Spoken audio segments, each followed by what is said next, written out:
ನೀವು ಅವ್ರಿಗೆ ಹೇಳ್ದಾಗ ನನಗೆ ಹೇಳಿ ಬರ್ಲಿಕ್ಕೆ ನಿಮ್ಮ ಹೆಸರು ಹೇಳಿ ಸರ್. ನನ್ನ ಹೆಸರು ಜೆ ಶ್ರೀಮಠ ಅಂತ ಸರ್. ಎಷ್ಟು ಏಜ್ ನೀವು? ನಿಮಗೆ ನಮ್ದು 67 ಇಯರ್ಸ್ ಸರ್. ಏನ್ ಮಾಡ್ತಾ ಇದ್ರಿ ನೀವು? ನಾನು retired class 1 officer government of Karnataka sir. Very good, excellent. So ನಿಮಗೆ ಏನು ಪ್ರಾಬ್ಲಮ್ ಇತ್ತು, ಅದು ಹೆಂಗ್ ಸರಿ ಹೋಯ್ತು, ಹೆಂಗ್ ಗೊತ್ತಾಯ್ತು ಇಲ್ಲಿ ಮಿರಾಕಲ್ ಡ್ರಿಂಕ್ಸ್, ಅದ್ರ ಬಗ್ಗೆ ಹೇಳಿ. ಯಾಕೆಂದ್ರೆ world wide millions of peoples ಇಂಥ ಪ್ರಾಬ್ಲಮ್ ಇಂದ ತಗೊಂಡು ಟೆನ್ಷನ್ ಆಗಿರ್ತಾರೆ. ಅಯ್ಯೋ ನನ್ನ ಲೈಫಲ್ಲಿ ಆಗ್ತದೋ ಇಲ್ವೋ ಅಂತ.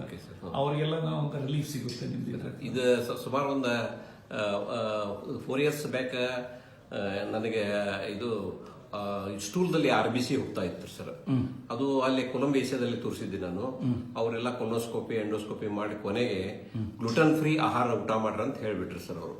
ಹಿಂಗಾಗಿ ನಾನು ಇದು ಮಾಡಿದ್ವಿ. ಪುನಃ ಅದು ಈಗ ಸುಮಾರು 3-4 ತಿಂಗಳಿಂದ ಸ್ಟಾರ್ಟ್ ಆಗಿದೆ ಸರ್. ನಾನು ಅದು ಆಮೇಲೆ ತಮಗೆ ಹೋದ ತಿಂಗಳ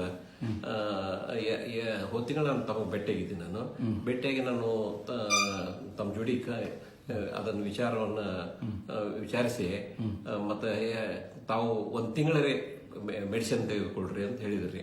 ಆ ಪ್ರಕಾರ ನಾನು ಮೆಡಿಸಿನ್ ತೆಗೆದುಕೊಂಡೆ. 1 ತಿಂಗಳಲ್ಲಿ RBC ನಿಲ್ಲಾಗಿದೆ. Very good. Sanitising, cardiovascular, immune care ಬೆಳಿಗ್ಗೆ ಮತ್ತು ಸಂಜೆ, ಆಫ್ಟರ್ನೂನ್ ಲಿವರ್ ಕೇರ್ ಮತ್ತು ರೀನಲ್ ಕೇರ್ ಇದು ಕೊಟ್ಟರು. ಆಮೇಲೆ ಎಲ್ಲಾರು ಪ್ರೋಸ್ಟೇಟ್ ಪ್ರಾಬ್ಲಮ್ ಒಂದಿದೆ ಸರ್. ಅದಕ್ಕೂ ನೀವು ಮೆಡಿಸಿನ್ ಪ್ರಿಸ್ಕ್ರೈಬ್ ಮಾಡಿದ್ರೆ ಅದನ್ನು ಈಗ ತೆಗೆದುಕೊಳ್ತಾ ಇದ್ದೇನೆ. ಅದು ಆಮೇಲೆ ಕಂಟಿನ್ಯೂಷನ್ ಮಾಡಬೇಕು. ಬಟ್ ಇದಂತೂ ಇದು ಮಾಡೋದೇನು ಬೇಕಾಗಿತ್ತು. ಆಮೇಲೆ ನನಗೆ BP ದಂತೂ ಮೊದಲಿಂದ ಅದು ಕಂಟ್ರೋಲ್ ಇದೆ ಸರ್. ಅದು BP ಅಂತ ತಾವು ಮತ್ತೇನು ಬೇರೆ ಏನಿಲ್ಲ, ಅದರಲ್ಲೇ ಸಾಕು. ಅದರಲ್ಲಿ ಕಾರ್ಡಿಯೋವಾಸ್ಕ್ಯುಲರ್ ಬೆಳಿಗ್ಗೆ ಮತ್ತು ಸಂಜೆ ಇದೆ. Okay sir. Okay sir. ಇದನ್ನ ಎಷ್ಟು ದಿವಸ ಕಂಟಿನ್ಯೂಷನ್ ಮಾಡ್ಬೇಕ್ರಿ ಸರ್? ಒಂದು 3 ತಿಂಗಳು ಮಾಡಿ. 3 ತಿಂಗಳು ಮಾಡ್ರಿ ಸರ್. ಹೌದು ಸರ್.